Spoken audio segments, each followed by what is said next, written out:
కీర్తనల గ్రంథము 68వ అధ్యాయము. దేవుడు లేచునుగాక, ఆయన శత్రువులు చెదరిపోవుదురుగాక. ఆయనను ద్వేషించువారు ఆయన సన్నిధి నుండి పారిపోవుదురుగాక. పొగ చెదరగొట్టబడునట్లు నీవు వారిని చెదరగొట్టుము.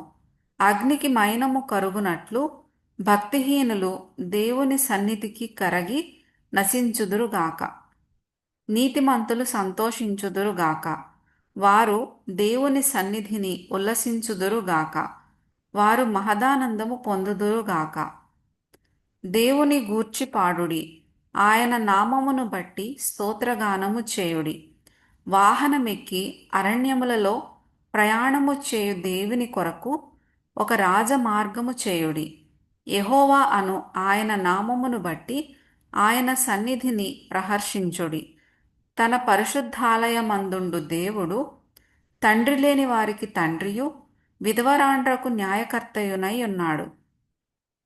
దేవుడు ఏకాంగులను సంసారులుగా చేయువాడు. ఆయన బంధింపబడిన వారిని విడిపించి వారిని వర్ధిల్లజేయువాడు.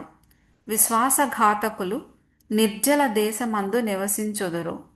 దేవా, నీవు నీ ప్రజల ముందర బయలుదేరినప్పుడు, అరణ్యములో నీవు ప్రయాణము చేసినప్పుడు భూమి వణకెను. దేవుని సన్నిధిని అంతరిక్షము దిగజారెను. ఇశ్రాయేలు దేవుడగు దేవుని సన్నిధిని ఆవలి సీనాయి కంపించెను. దేవా, నీ స్వాస్థ్యము మీద నీవు వర్షము సమృద్ధిగా కురిపించితివి. అది అలసి ఉండగా నీవు దానిని బలపరిచితివి. నీ సమూహము దానిలో నివసించును. దేవా, నీ అనుగ్రహము చేత దీనులకు సదుపాయము కలుగజేసితివి. ప్రభువు మాట సెలవిచ్చుచున్నాడు, దానిని ప్రకటించు స్త్రీలు గొప్ప సైన్యముగా ఉన్నారు. సేనల రాజులు పారిపోయెదరు. ఇంట నిలిచినది దోపుడు సొమ్ము పంచుకొనును. గొర్రెల దొడ్ల మధ్యను మీరు పండుకొనగా గువ్వల రెక్కలు వెండితో కప్పబడినట్లున్నది. వాటి ఈకెల రెక్కలు పచ్చని బంగారుతో కప్పబడినట్టున్నది. సర్వశక్తుడు అక్కడ రాజులను చెదరగొట్టినప్పుడు సల్మోను మీద హిమము కురిసినట్లాయెను. బాషాను పర్వతము దేవపర్వతము, బాషాను పర్వతము శిఖరములు గల పర్వతము. శిఖరములు గల పర్వతములారా, దేవుడు నివాసముగా కోరుకొన్న కొండను మీరేల ఓరచూపులు చూచుచున్నారు. యెహోవా నిత్యము అందులోనే నివసించును. దేవుని రథములు సహస్రములు, సహస్రములు. ప్రభువు వాటిలోనున్నాడు. సీనాయి పరిశుద్ధమైనట్లు ఆ కొండ పరిశుద్ధమాయెను.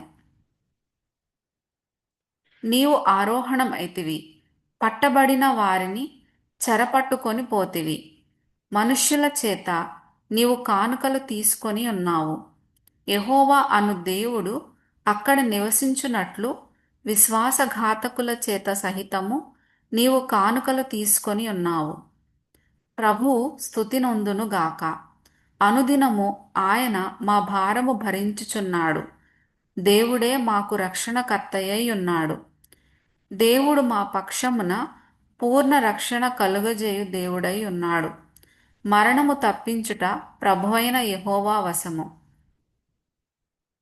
దేవుడు నిశ్చయముగా తన శత్రువుల తలలు పగులగొట్టును. మానక దోషములు చేయువారి వెంట్రుకలు గల నడినెత్తిని ఆయన పగులగొట్టును. ప్రభువు సెలవిచ్చినదేమనగా, నేను బాషానులో నుండి వారిని రప్పించెదను, అగాధ సముద్రములలో నుండి వారిని రప్పించెదను. వారి రక్తములో నీవు నీ పాదము ముంచుదువు. నీ శత్రువులు నీ కుక్కల నాలుకలకు భాగమగుదురు. దేవా, నీ గమనమును పరిశుద్ధ స్థలమునకు పోవు నా రాజగు దేవుని గమనమును వారు చూచియున్నారు. చుట్టూను కన్యకలు తంబురలు వాయించుచుండగా కీర్తనలు పాడువారు ముందర నడచిరి. తంతివాద్యములు వాయించువారు వెనుక వచ్చెదరు. సమాజములలో దేవుని స్తుతించుడి. ఇశ్రాయేలులో నుండి ఉద్భవించిన వారలారా, ప్రభువును స్తుతించుడి. కనిష్ఠుడగు బెన్యామీను అను వారి ఏలిక అచ్చటనున్నాడు. యూదా అధిపతుల పరివారం అచ్చటనున్నది. జెబూలూను అధిపతులును నఫ్తాలి అధిపతులును ఉన్నారు. నీ దేవుడు నీకు బలము కలుగ నియమించి ఉన్నాడు.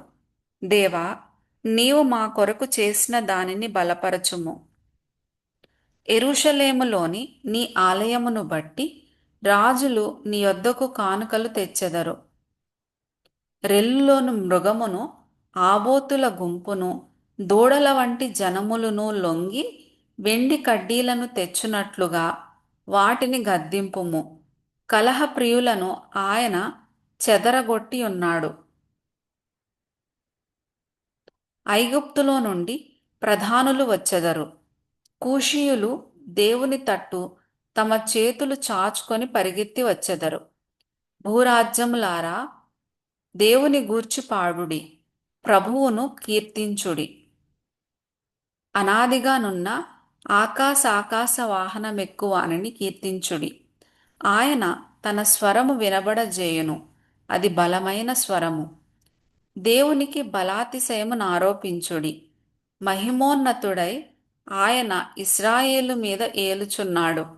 అంతరిక్షమున ఆయన బలాతిశయమున్నది. తన పరిశుద్ధ స్థలములలో దేవుడు భీకరుడు. ఇశ్రాయేలు దేవుడే తన ప్రజలకు బల పరాక్రమములను అనుగ్రహించుచున్నాడు. దేవుడు స్తుతి నొందునుగాక.